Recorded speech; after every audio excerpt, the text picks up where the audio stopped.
नमस्कार फ्रेंड्स, ज्योति क्लासेस में आप सभी का एक बार फिर से स्वागत है। हेलो दोस्तों, कैसे हैं आप सभी।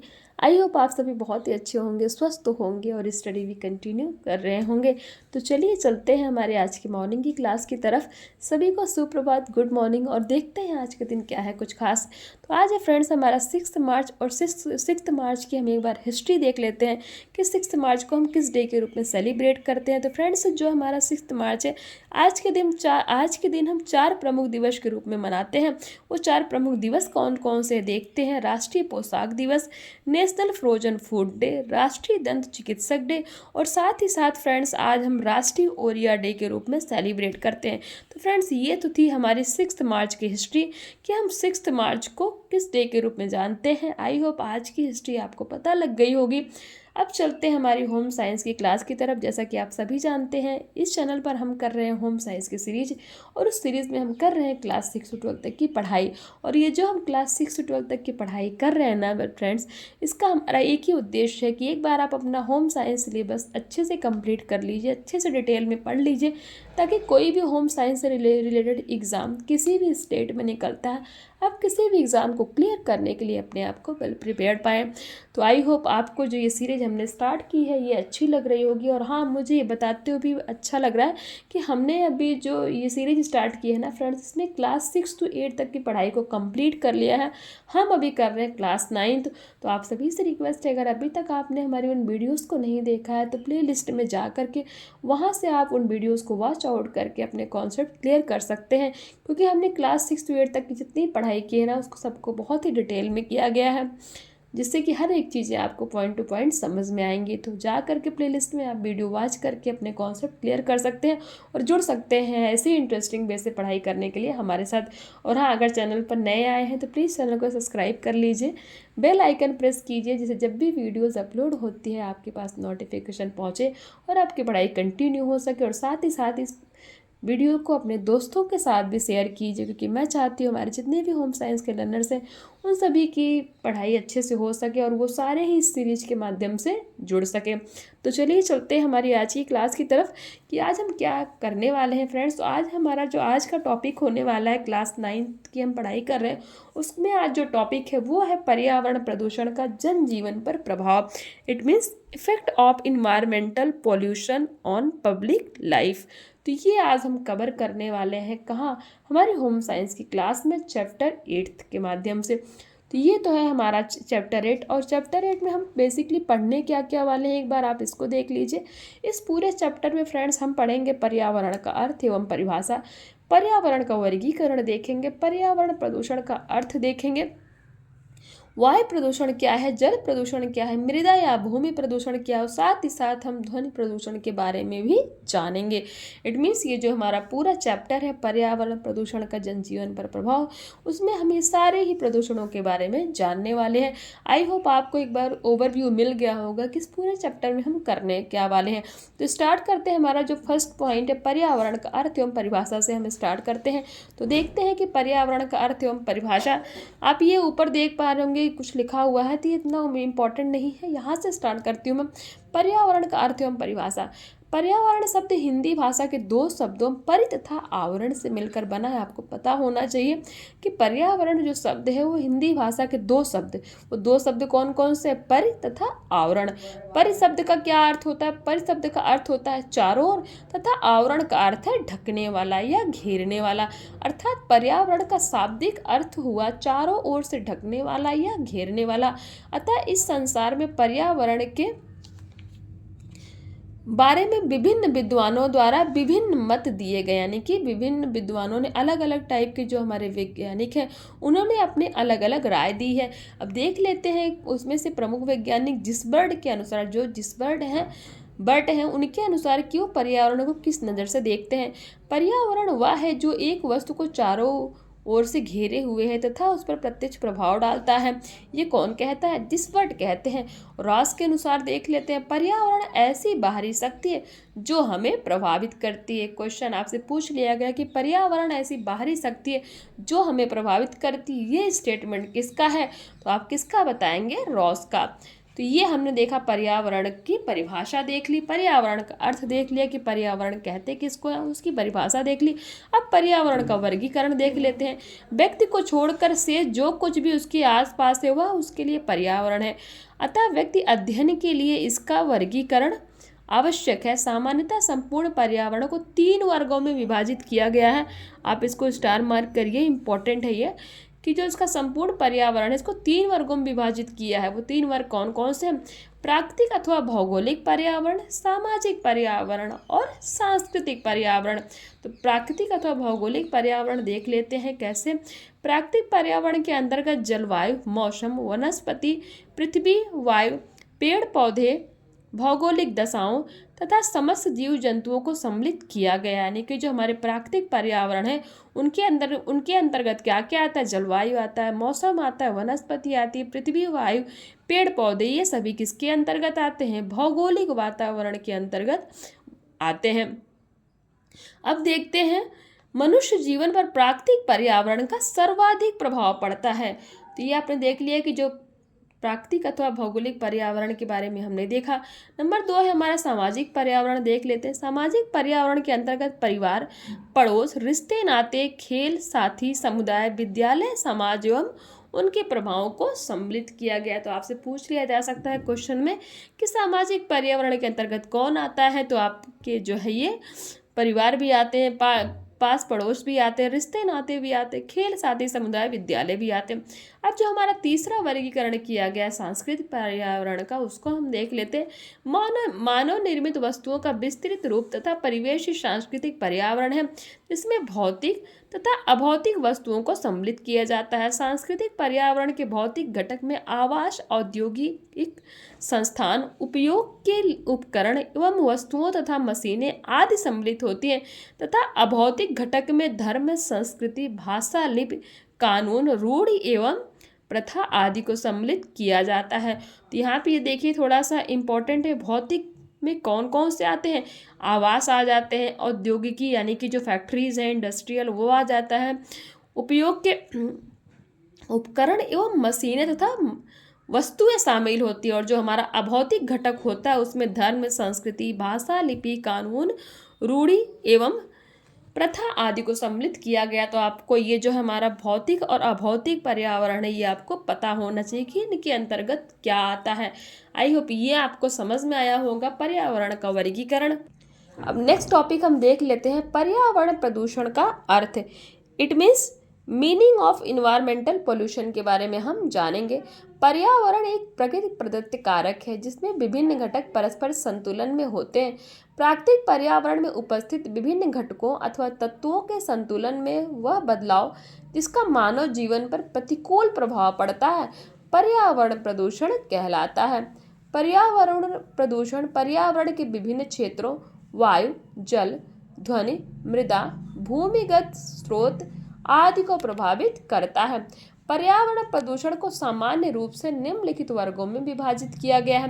कि पर्यावरण प्रदूषण का तो अर्थ हमने जान लिया, लेकिन जो हमारा पर्यावरण प्रदूषण है उसको अलग अलग रूपों में विभाजित किया गया। कौन कौन से? नंबर 1 है वायु प्रदूषण, इट मीन्स एयर प्रदूषण, जल प्रदूषण, वाटर पॉल्यूशन, ध्वनि प्रदूषण, साउंड पॉल्यूशन, मृदा प्रदूषण। तो ये जितने भी हमारे 4 प्रदूषण हैं इन सभी के रूप में क्या है, उनको विभाजित किया गया। किसको? पर्यावरण प्रदूषण को। आई थिंक ये आपको क्लियर हुआ होगा। अब फटाफट चलते हैं, हमारा देखते हैं वायु प्रदूषण के बारे में जानते हैं। जो हमारा पहला है कौन सा? वायु प्रदूषण, इट मीन्स एयर पॉल्यूशन के बारे में हम जानते हैं। स्वच्छ पर्यावरण एवं मानव स्वास्थ्य के लिए शुद्ध वायु का होना आवश्यक है। हमारे वायुमंडल में विभिन्न प्रकार की गैसें एक निश्चित अनुपात में संगठित रहती हैं। वायु प्रदूषण से तात्पर्य ऐसी स्थिति से है जिसमें विभिन्न कारकों से वायु में उपस्थित विभिन्न गैसों के अनुपात में ऐसा परिवर्तन हो जाता है जिसका मानव जीवन पर प्रतिकूल प्रभाव पड़ता है। मानव शरीर में होने वाले विभिन्न प्रकार के रोग जैसे श्वसन संबंधी रोग, हृदय रोग, तंत्रिका तंत्र रोग एवं क्षय रोग इत्यादि के लिए वायु प्रदूषण ही उत्तरदायी होता है। इस प्रकार वायु प्रदूषण मानव जीवन के स्वास्थ्य के लिए एक गंभीर खतरा बनता चला जाता है। अब देख लेते हैं वायु प्रदूषण के जो कारक हैं वो कौन कौन से, एक बार फटाफट देख लेते हैं। It means factors of air pollution के बारे में हम जानते हैं। नंबर 1 है श्वसन क्रिया, इट मीन्स रेस्पिरेटरी प्रोसेस से किस तरह से वायु प्रदूषित होती है उसके बारे में देख लेते हैं। सजीव प्राणियों में श्वसन की क्रिया होती है। श्वसन क्रिया में वायु का सर्वाधिक प्रयोग होता है। श्वसन क्रिया के दौरान प्राणी ऑक्सीजन ग्रहण कर कार्बन डाइऑक्साइड मुक्त करता है, जिससे वायुमंडल में कार्बन डाइऑक्साइड की मात्रा बढ़ जाती है, जो वायु को अशुद्ध कर देती है। तो जो हमारा रेस्पिरेटरी सिस्टम है उसके द्वारा भी क्या होता है, वायु प्रदूषित होती है। नंबर 2 है जलन क्रिया के कारण। इट मीन्स क्यूरियसेस ऑफ एरिएशन के बारे में हम जान जाते हैं कि क्यूसेस ऑफ एरिएशन जो है वो किस तरह से वायु प्रदूषण का कारक होता है। देखते हैं, अपने दैनिक जीवन की आवश्यकताओं को पूरा करने के लिए विभिन्न वस्तुओं अथवा पदार्थों को जलाया जाता है, जैसे लकड़ी, कोयला, तेल आदि, जिसमें ऑक्सीजन का प्रयोग होता है। जलन क्रिया से वायुमंडल में कार्बन डाइऑक्साइड की मात्रा बढ़ जाती है, जिससे क्या होता है, वायु प्रदूषित होती है। जलन क्रिया से कार्बन मोनोऑक्साइड जैसे कुछ विषैली गैसें भी उत्पन्न होती हैं। फ्रेंड्स, ये जलन क्रिया भी क्या है, अगर हम किसी चीज़ को जलाते हैं तो उससे भी क्या होता है, हमारा वायु प्रदूषित होता है। नंबर 3 है हमारा औद्योगिकरण, यानी कि औद्योगिकरण के द्वारा भी जो है क्या होता है, हमारी वायु प्रदूषित होती है। इट मीन्स इंडस्ट्रियलाइजेशन से भी हमारी वायु को प्रदूषण होता है। देखते हैं कैसे। औद्योगिकरण के कारण बड़े बड़े कारखानों की स्थापना की जा रही है, जिनमें विभिन्न प्रकार के रसायनों का प्रयोग किया जाता है। इन उद्योग धंधों से अनेक प्रकार की विषैली गैसें एवं गंदगी उत्पन्न होती है, जिससे वायुमंडल में विभिन्न अशुद्धियां उत्पन्न हो जाती हैं और वायु क्या होती है, प्रदूषित हो जाती है। तो जो औद्योगिकरण है वो भी क्या है, हमारा एक वायु प्रदूषण का एक कारक है। अब नंबर 4 देते हैं धातुकर्मी। अब धातुकर्मी से कैसे हमारा पर्यावरण प्रदूषित होता है, फटाफट देख लेते हैं। आर्सेनिक, निकिल, क्रोमियम एवं सीसा जैसे हानिकारक वायु प्रदूषक विभिन्न धातुकर्मी प्रक्रमों में निष्कर्षित होते हैं, जो वायु को क्या करते हैं, प्रदूषित कर देते हैं। अब नंबर 5 देख लेते हैं कृषि रसायन की। कृषि रसायनों द्वारा जो है किस तरह से हमारी वायु प्रदूषित होती है, इसके बारे में फटाफट हम देख लेते हैं। कृषि रसायन इट मीन्स एग्रीकल्चरल केमिकल से कैसे हमारी वायु प्रदूषित होती है, एक बार देखते हैं। कृषि में प्रयोग किए जाने वाले रसायनों से भी वायु प्रदूषण उत्पन्न होता है। कृषि कार्यों के लिए उपयोग किए जाने वाले विभिन्न प्रकार की उर्वरक, कीटनाशक,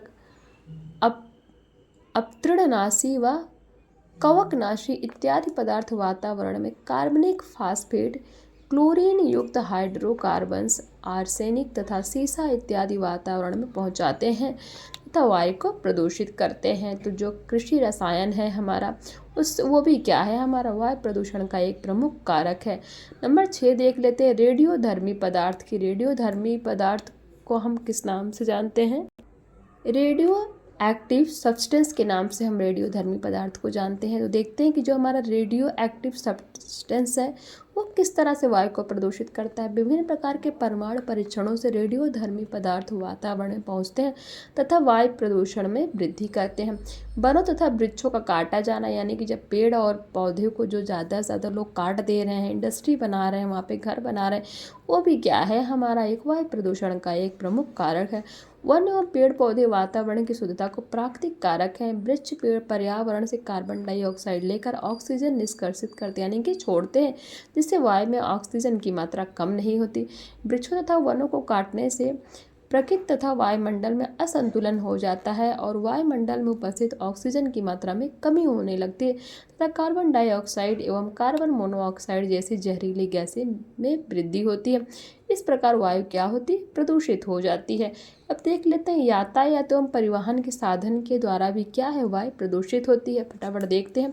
यातायात एवं परिवहन के साधनों द्वारा भी वायु प्रदूषण फैलता है। वाहनों से निकलने वाले धुएं में carbon dioxide, sulphur dioxide, carbon monoxide जैसी हानिकारक गैसें पाई जाती हैं जो स्वास्थ्य के लिए हानिकारक होती हैं। तो अभी ये तो हमने कुछ पॉइंट्स देख लिए, इनके अलावा कुछ और भी जो हमारे सोर्स हैं उससे भी वायु प्रदूषित होती है। वो कौन कौन से, नंबर 1 है समुद्र में पेट्रोल अथवा तेल बह जाने के कारण आग लगना।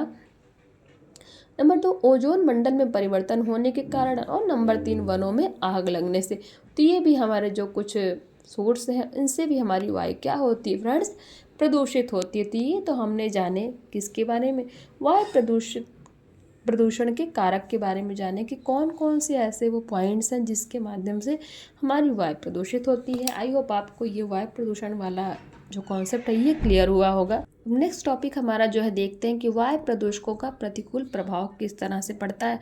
It means adverse effects of air pollution के बारे में हम जानते हैं। तो अब देखते हैं वायु प्रदूषकों का जन स्वास्थ्य पर प्रभाव बहुत ही अलग तरीके से पड़ता है। नंबर 1 है मनुष्य पर प्रभाव।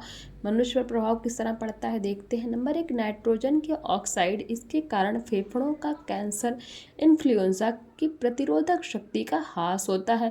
नंबर 2 सल्फर डाइऑक्साइड, इसके कारण फेफड़ों के ऊतकों पर नकारात्मक प्रभाव पड़ता है तथा यह पुरानी खांसी का कारण होता है। नंबर 3 क्लोरोफ्लोरोकार्बन, ओजोन की परत में छिद्र के कारण पराबैंगनी किरणों का पृथ्वी पर आगमन होता है जिससे कैंसर, त्वचा कैंसर जैसे रोगों की उत्पत्ति होती है। और नंबर 4 है कार्बन मोनोऑक्साइड, मस्तिष्क पर कुप्रभाव, भौतिक क्षमता ह्रास का कारण होता है। नंबर 5 सूक्ष्म कण, कैडमियस व सीसा तथा राख, कालिख व धुएं के कारण उच्च रक्तचाप होता है। रुधिर में अधिक मात्रा के कारण मृत्यु हो सकती है। ये सूक्ष्म कण तंत्रिका तंत्र या गुर्दों पर कुप्रभाव डालते हैं। ये आँखें, कान, गला, श्वास संबंधी रोग व फेफड़ों के कैंसर के भी कारक हैं।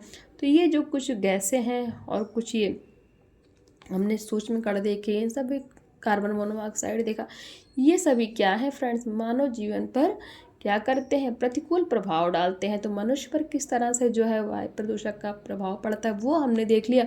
अब हम देखते हैं जंतुओं पर किस तरह से जो है वायु प्रदूषण का प्रभाव पड़ता है, उसके बारे में हम देखते हैं कि जंतुओं पर किस तरह से वायु प्रदूषण का प्रभाव पड़ता है। फटाफट एक बार नज़र डालते हैं, देखते हैं। वायु प्रदूषकों का मनुष्य की अतिरिक्त जंतुओं पर भी निम्न रूप से प्रभाव प्रतिकूल पड़ता है। देखते हैं कौन सा। नंबर 1 वायु में धूल कणों एवं सल्फर डाइऑक्साइड जैसी हानिकारक गैसों की मात्रा में वृद्धि होने से पशुओं के फेफड़ों में अनेक बीमारियां उत्पन्न होती हैं। नंबर 2 वायु में कार्बन मोनोऑक्साइड की अधिक मात्रा में उपस्थिति से पशुओं की मृत्यु हो जाती है। नंबर 3 वायु में उपस्थित फ्लोरीन गैस घास तथा अन्य चारों में एकत्रित हो जाती है जो आहार के माध्यम से पशुओं के शरीर में पहुंचती है, जिस कारण इनके दांतों एवं अस्थियों पर प्रतिकूल प्रभाव पड़ता है। तो आपने देखा कि मनुष्य के साथ साथ जंतुओं पर भी क्या होता है, वायु प्रदूषण का प्रतिकूल प्रभाव पड़ता है। अब हम देखा मनुष्य देख लिया, जंतु देख लिया, अब पौधों पर देखते किस तरह से इसका प्रभाव पड़ता है। तो वायु प्रदूषण से पौधे भी क्या होते हैं, प्रभावित होते हैं। पेड़ पौधे पर वायु प्रदूषण का निम्न रूप से प्रतिकूल प्रभाव पड़ता है। नंबर 1 है वायुमंडल में विभिन्न प्रकार के प्रदूषक तत्वों की मात्रा अधिक होने से पेड़ पौधों पर उन प्रदूषकों की एक परत बन जाती है जिससे सूर्य का प्रकाश उन तक कम पहुंच पाता है। सूर्य के प्रकाश की कमी हो जाने से पेड़ पौधों में प्रकाश संश्लेषण की क्रिया में भी कमी होती है। नंबर 2 धूल कणों इत्यादि प्रदूषकों के पत्तियों पर जमने से पौधों की वाष्पोत्सर्जन की क्रिया घट जाती है। नंबर 3 देख लेते हैं सल्फर डाइऑक्साइड पत्तियों में क्लोरोफिल को नष्ट कर देती है। नंबर 4 सीसा, कैडमियम, फ्लूओराइड्स, एस्बेस्टास इत्यादि कण पौधे की वृद्धि रोकने वाले एवं ऊतकों को नष्ट करने वाले कारक उत्पन्न करते हैं। इन सब तत्वों के प्रभाव में आने से पत्तियां क्या होती हैं, झुलस जाती हैं। अब तो ये हमने देख लिया कि वायु प्रदूषण का मनुष्य पर किस तरह प्रभाव पड़ता है, फिर उसके बाद जंतुओं पर किस तरह से पड़ता है, पौधों पर किस तरह से पड़ता है। अब देख लेते हैं कुछ अन्य प्रभाव भी वायु प्रदूषण के। कार्बन डाइऑक्साइड, सल्फर डाइऑक्साइड इत्यादि से बने सल्फ्यूरिक एवं कार्बनिक अम्लों का वस्त्रों एवं इमारतों इत्यादि पर भी प्रतिकूल प्रभाव पड़ता है। हाइड्रोजन सल्फाइड के प्रभाव से भवनों के शीशे काले पड़ जाते हैं। तो आपसे क्वेश्चन पूछ लिया गया कि किसके प्रभाव से घर के शीशे काले पड़ जाते हैं, तो आंसर क्या होगा, हाइड्रोजन सल्फाइड के प्रभाव से। सल्फर डाइऑक्साइड एवं नाइट्रोजन के ऑक्साइड द्वारा भवनों का क्षरण होता है। मथुरा के तेल शोधन कारखानों से निकली हानिकारक गैसों से ताजमहल का संगमरमर प्रभावित हो रहा है। दिल्ली में थर्मल विद्युत गृह से निकली गैसें लाल किले के पत्थरों को हानि पहुंचा रही हैं। तो ये हमने कुछ अन्य प्रभाव भी देख लिए किसके, वायु प्रदूषण के। अब हम देख लेते हैं भैया का प्रभाव तो हमने देख लिए, बट हम करें क्या, वायु प्रदूषण को किस तरह से हम रोक सकते हैं। इट मीन्स वायु प्रदूषण के नियंत्रण के उपाय, यानी कि measures to control air pollution. देख लेते हैं कि वायु प्रदूषण के नियंत्रण किस तरह से हम कर सकते हैं, कि जो हमारा वायु प्रदूषण है उसको हम किस तरह से रोक सकते हैं। शुद्ध वायु मानव के स्वास्थ्य के लिए अत्यंत आवश्यक है, अतः प्रत्येक व्यक्ति का कर्तव्य है कि वह प्रदूषित वायु के शुद्धिकरण हेतु निरंतर प्रयास करे। वायु प्रदूषण के नियंत्रण के निम्नलिखित उपाय किए जा सकते हैं। कौन कौन से? नंबर 1 है पेड़ पौधों का हाश यानी कि कटान रोकना चाहिए, यानी कि पेड़ पौधे जितना हो सके कम से कम काटे, तथा साथ ही प्रत्येक स्थान पर अधिक से अधिक वृक्षारोपण किया जाना चाहिए, क्योंकि वायु के शुद्धिकरण में पेड़ पौधों की महत्वपूर्ण भूमिका होती है। यानी कि पेड़ पौधे जो है वायु के शुद्धिकरण में महत्वपूर्ण भूमिका निभाते हैं। अब देखते हैं, पेड़ पौधे वायुमंडल से कार्बन डाइऑक्साइड को ग्रहण करते हैं तथा ऑक्सीजन को मुक्त करते हैं, जिससे वायुमंडल में प्राणदायक ऑक्सीजन की वृद्धि होती है। नंबर 2 है सूर्य का प्रकाश, यानी कि सूर्य के प्रकाश से किस तरह से वायु प्रदूषण को नियंत्रित किया जा सकता है। देखते हैं, रिहायशी क्षेत्रों के निर्माण के समय यह ध्यान रखना चाहिए कि मकानों में हवा एवं सूर्य के प्रकाश से आने जाने की उचित व्यवस्था हो। सूर्य के प्रकाश में बहुत अधिक ताप होता है। सूर्य के ताप से वायु की विभिन्न प्रकार की अशुद्धियां दूर हो जाती है तथा वायु में पाए जाने वाले विभिन्न प्रकार के रोगों के कीटाणुओं की भी समाप्ति हो जाती है। सूर्य के ताप के जलवाष्प की अधिकता समाप्त हो जाती है। सूर्य के ताप से वस्तुओं के सड़ने गलने से उत्पन्न दुर्गंध भी नष्ट हो जाती है। तो सूर्य के प्रकाश से भी क्या किया जा सकता है? वायु प्रदूषण को नियंत्रित किया जाता है। नंबर 3 सीएनजी का प्रयोग करके, जिन वाहनों में पेट्रोल डीजल तथा मोबाइल ऑयल का उपयोग होता है उन वाहनों का प्रयोग कम कर देना चाहिए तथा सीएनजी के प्रयोग पर बल देना चाहिए। नंबर 4 पक्की सड़कों का निर्माण। कच्ची सड़कों पर वाहन चलने से धूल उड़ती है, जिससे वायु दूषित होता है तथा वाहन अधिक प्रदूषण उत्पन्न करते हैं, अतः वाहनों को चलाने के लिए पक्की सड़क होनी चाहिए। तो ये हमने कुछ पॉइंट्स देखे किस लिए कि वायु प्रदूषण को आप किस तरह से नियंत्रित कर सकते हैं, और कुछ अन्य उपाय भी हैं उसके बारे में देख लेते हैं। भूमि को खाली नहीं छोड़ा जाना चाहिए, क्योंकि उससे धूल उड़ती रहती था, मरुस्थलीकरण बढ़ता है। नंबर 2 पशुओं के रहने का स्थान निवास से कुछ दूर होना चाहिए, जिससे अनेक अपशिष्ट पदार्थों से उत्सर्जित गैसें घर के आसपास एकत्र ना हो। नंबर 3 है जिन घरों में अंगीठी आदि जलाई जाती है वहाँ धुआं निष्कासित करने की उचित व्यवस्था होनी चाहिए। साथ ही कोयला व लकड़ी का प्रयोग कम किया जाए, ताकि उसके धुएं से निकलने वाली हानिकारक गैसों की मात्रा कम हो जाए। और नंबर 4 है आवासीय बस्तियों को औद्योगिक संस्थाओं एवं फैक्ट्रियों से दूर बनाना चाहिए, ताकि प्रदूषण मानव को प्रत्यक्ष रूप से प्रभावित ना कर सके। तो फ्रेंड्स, ये कुछ पॉइंट्स हमने जाने किसके बारे में, हमने देखा वायु प्रदूषण के बारे में। हमने वायु प्रदूषण जाने, वायु प्रदूषण का अर्थ जाना, वायु प्रदूषण के कारक जाने, और वायु प्रदूषकों का प्रतिकूल प्रभाव किस तरह से मनुष्य पर, जंतुओं पर और पौधों पर पड़ता है, उन सभी के बारे में जाना। फिर साथ ही साथ हमने ये भी देखा कि वायु प्रदूषण को किस तरह से हम नियंत्रित कर सकते हैं। तो ये थी फ्रेंड्स हमारी आज की क्लास। आई होप आज की क्लास आपको अच्छी लगी हो, समझ में आई हो, आपके कॉन्सेप्ट क्लियर हुए हों। अगर कॉन्सेप्ट क्लियर हुए तो प्लीज़ कमेंट के माध्यम से अपनी राय हमें अवश्य बताएं कि ये सीरीज आपको समझ में आ रही है कि नहीं आ रही।